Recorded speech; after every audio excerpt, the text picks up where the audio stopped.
So ayun mga boss, good afternoon. So meron tayo dito plug and play Honda Click. So sa mga malalayo dyan, ito yung swak na swak sa inyo.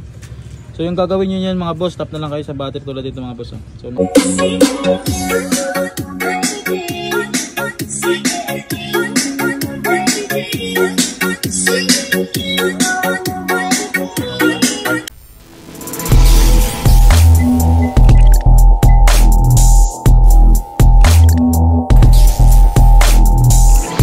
UX Extreme.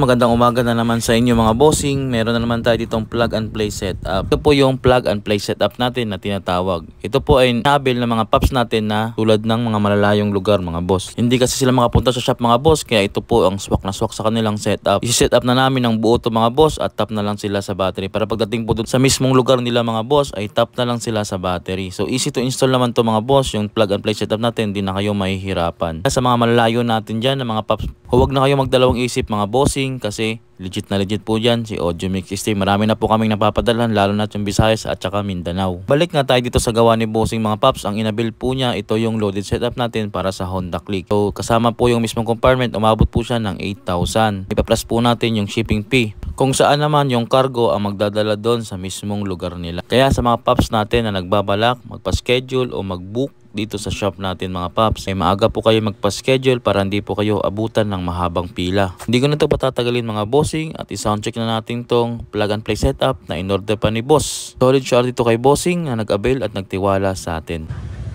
So ayun mga boss, good afternoon. So meron tayo dito plug and play Honda Click. So sa mga malalayo dyan, ito yung swak na swak sa inyo. So yung gagawin nyo yan mga boss, tap na lang kayo sa battery tulad dito mga boss. So nakatap na siya, converter lang gamit natin. Pero pag sa battery, ganun pa rin naman. Ayan, then may fuse na tayo dun sa loob. May dalawang switch tayo, ilaw, tsaka amplifier. So ano na po yan pa, pag natap yung sa battery, under na po siya. Ayan. Bluetooth mode.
Let's go.